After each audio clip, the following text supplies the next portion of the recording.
So my first five today, I want to talk with you about an amazing story that came out of London, and it involves the London authorities having discovered a Hezbollah terror plot and hiding it from their own citizens and from the world since 2015. So this is 4+ years ago, since 2015 until this week. And I'm going to go in detail on that story in just 30 seconds, but I have to tell you this. When we sat down to start the show today and I quick scanned some headlines, I just saw a headline. I want to just plant this seed and I'll come back to it tomorrow.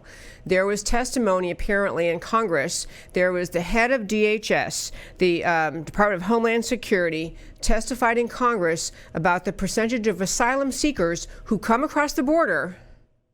And as we all know, the system, we don't have enough housing for them, so they are given a hearing date for America to hear their petition for asylum, to see if they meet our asylum law standards. The DHS testimony today was about the percentage of people given asylum hearing dates, who then disappear into the interior of America and do not show up for their hearing on asylum. Now, if I were giving this speech in person, I'd say raise your hands if you think it's 20%, 30%, 90% of people captured at America's border, crossing our border illegally, seeking asylum, never show up for their asylum hearings. Another reason to secure the border. But that's not really my first five today. What I want to talk about today is this astonishing news out of England involving the authorities in England discovering in the year 2015 that Hezbollah, and if you don't recall what Hezbollah is, it's a Lebanese terror organization, but it is actually, as we heard from Claire Lopez recently on this show,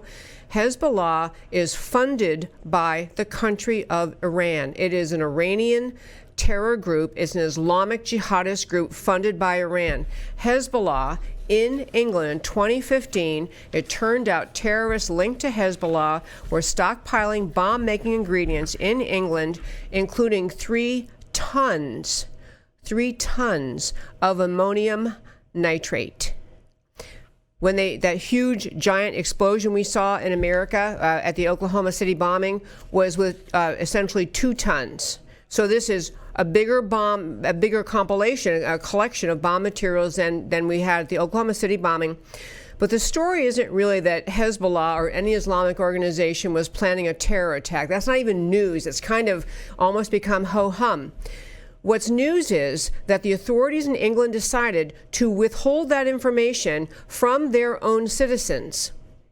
It was serious enough, the threat, the amount of weapon just uncovered was serious enough that at the time, of course, they briefed the administration they briefed Theresa May and tell her at the time what had occurred, and they also briefed David Cameron, but they did not tell the British people. What is the big splash news headline is this: they withheld telling the British people about this astonishing potential for an enormous terror attack out of concern that it may have somehow tubed, destroyed, or called into question the then being negotiated Iranian deal. You might remember that the Iranian deal involved the G5, the 5 countries that are part of the UN National Security Council, plus Germany. That deal, negotiation ongoing with Iran, they announced a deal July 14th, 2015, that they reached a deal, the Iranian deal, also called the Joint Comprehensive Plan of Action, but which involved, by the way, a claim that they were preventing Iranians from being able to develop weapons, when the fact was the deal carved out all the logical places in Iran where they would be keeping, storing, and developing their nuclear weapon potential. All those areas were carved out of the inspection provisions of that deal. So it was a complete joke of a deal. And many, many, many national security experts said so at the time. But on the Iranian deal, that deal was struck on July 14th, 2015, but it really wasn't until January 21st of 2016. January 21st of 2016 that the deal had its actual effective date, was actually finalized. In that time period, many serious national security experts calling into question, why are we making a deal with Iran, the world's #1 terror exporting country? Why are we making a deal that has a carve out of all of the areas where they logically would be hiding their nuclear weapon planning and efforts and construction? Why are those carved out from the inspection areas? I mean, it's absurd on its face. A sixth grader could read that and say, well, if you can't inspect the areas where they're most likely to be storing the nuclear weapons or their efforts to develop nuclear weapons and nuclear material, what good is the agreement? The agreement also, as you may recall, transferred to Iran, or actually permitted access for Iran to an estimated 120 billion, B as in boy, billion, of Iranian resources held in banks abroad.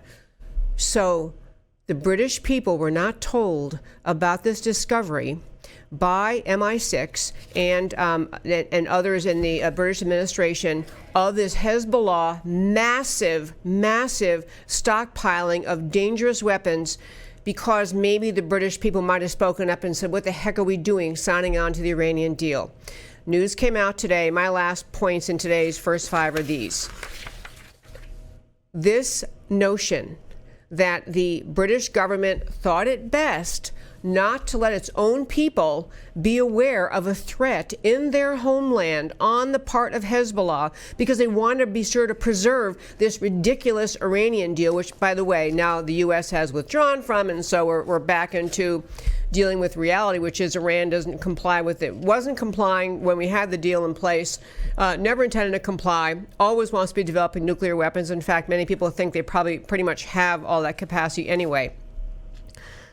But my points in the first five are these. The public are not to be treated like peasants. We're not to be treated like the people who can't handle truth.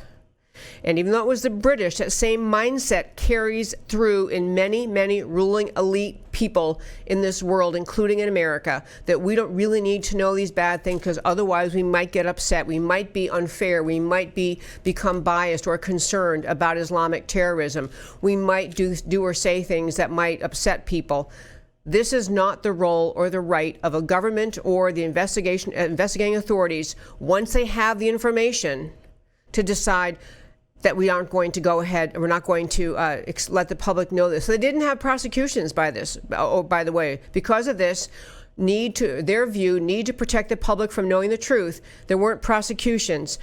Number two, Iran is exactly the bad actor that many people claimed that they were and are. They are, in fact, when Claire Lopez was on my show on May 21st, you might want to go back if you didn't hear the interview, great interview, May 21st, she came on, talked about the threat of Iran. She used the term about groups like Hezbollah. They are not just terror groups who happen to be funded by Iran. They are proxies for the Iranian government. And this whole idea that we in this country, we hear this story and we in this country have to ever wonder, do we have our own authorities not telling us what we shouldn't know because we the peasants can't handle it? This is really wrong, really bad. And again, an affirmation that President Trump was exactly right. He was 100% right to withdraw America from the Iranian deal, because the Iranians, at least under their present leadership of the mullahs and the ayatollahs, the Iranians are never going to be our friends. They're never going to be trustworthy. They're always to be watched. They're always to be monitored. And frankly, they're always to be pressured to have the ridiculous mullah theocracy that rules Iran. We should always be putting pressure on them to get out of power and give that country back to the Iranian people.